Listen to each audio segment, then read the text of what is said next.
जय झूलेलाल दोस्तों। अॼु मां तव्हांखे ॿुधाईंदसि असां सिंधी जेके आहियूं ॾियारीअ ते ठाहींदा आहियूं माता लक्ष्मीअ जो घर, जंहिंखे असां चवंदा आहियूं पुटरो। त अॼु मां तव्हांखे ॿुधाईंदसि पुटरो कीअं ठाहियूं। अचो पहिरियों तयारी कयूं था कलर ठाहिण जी।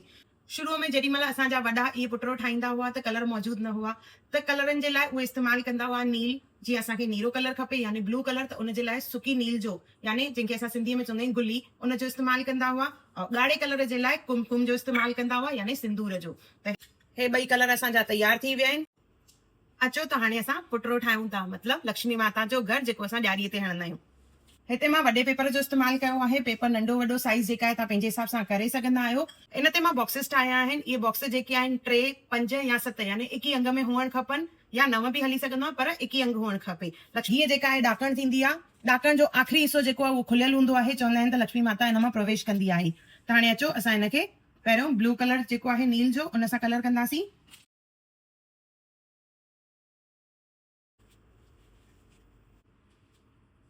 हाणे अंदर जो जेके लाइन्स आहिनि असां हिननि लाइनुनि खे पाईंदासीं। ॾिसो हिन तरह।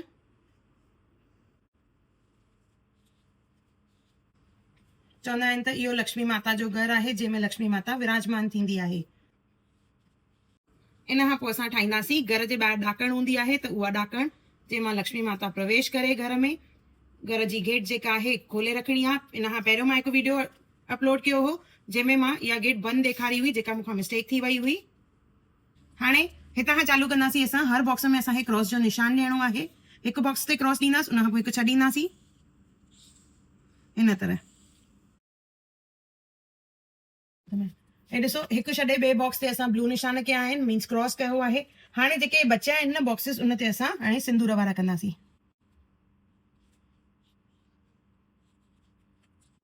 अहिड़े नमूने असां सभिनी बॉक्सिस ते हीअं क्रॉस पाईंदासीं।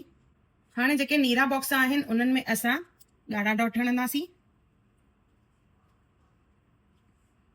असांजा जेके ॻाढ़ा बॉक्सिस आहिनि उन ते असां नीरा डॉट्स हणंदासीं। उन खां पोइ हीअ जेका ॾाकण आहे उन ॾाकण ते बि असां डॉट्स हणंदासीं। विचारी जेका आहे उन ते ॻाढ़ा डॉट्स, और गेट जेका आहे उहा खुलियल हूंदी। मथे असां हैप्पी दीपावली लिखियो आहे, जेको तव्हां हिंदीअ में बि लिखी सघंदा आहियो। बॉक्स 21 अंग में ही हुअणु खपनि, 3, 5, 7 या 9। स्वास्तिक ओम शुभ लाभ जेको आहे तव्हां कहिड़ी बि जॻह ते कढी सघंदा आहियो। काई बि जॻह फिक्स न आहे भई हिन ई जॻह ते असांखे कढणो आहे। लक्ष्मी माता जो दरवाजो जेको आहे असांखे खोले रखणो आहे, मतिलबु त हीअ गेट।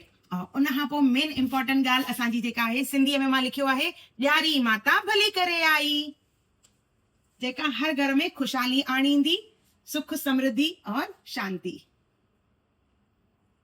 सिंधी त्योहार आहे त असां हिते हाणे लिखंदासीं सिंधीअ में ॾियारी माता भली करे आई। ॾियारी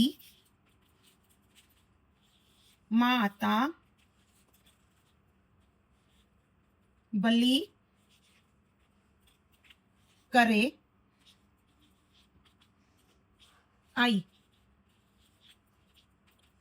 इहो मां सिंधीअ में लिखियो आहे ॾियारी माता भली करे आई, मतिलबु चमचम कंदी आई लक्ष्मी माता, और असांजी ॾियारीअ खे ॾाढो सुहिणो बणाईंदी और हर घर में खुशहाली ईंदी।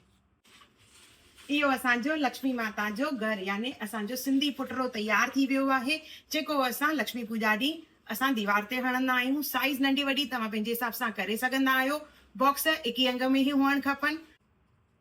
बड़ राजा जो फोटो हीअं ठाहिबो आहे, ॾिसो हिन तरह।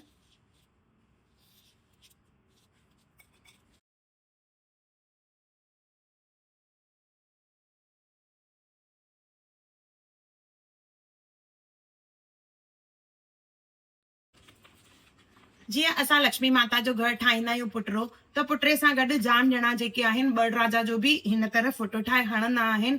बड़ राजा मतिलबु राजा बली, उनजी आखाणी मतिलबु असां बड़ छो कंदा आहियूं उनजी मां स्टोरी पहिरियों ई विझी चुकी आहियां, उहो वीडियो ज़रूर चेक कजो। किन घरनि में वरी बड़ राजा हीअं ठाहींदा आहिनि।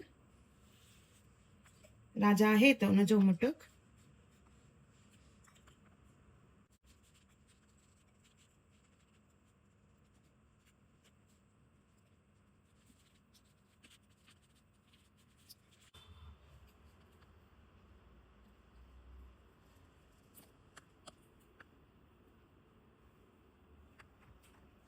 इहो आहे लक्ष्मी माता जो घर। ऐं पुटरो जेको मां अॼु तव्हांखे ॿुधायो त अहिड़ा ई सिंधियुनि सां रिलेटेड और सिंधियत सां रिलेटेड वीडियो ॾिसण लाइ मुंहिंजे चैनल खे ज़रूरु सब्सक्राइब कजो, इंस्टाग्राम और फेसबुक ते मूंखे ज़रूरु फॉलो कजो और मुंहिंजो साथ ॾियण लाइ तहे दिलि सां तव्हांजो धन्यवाद। जय झूलेलाल।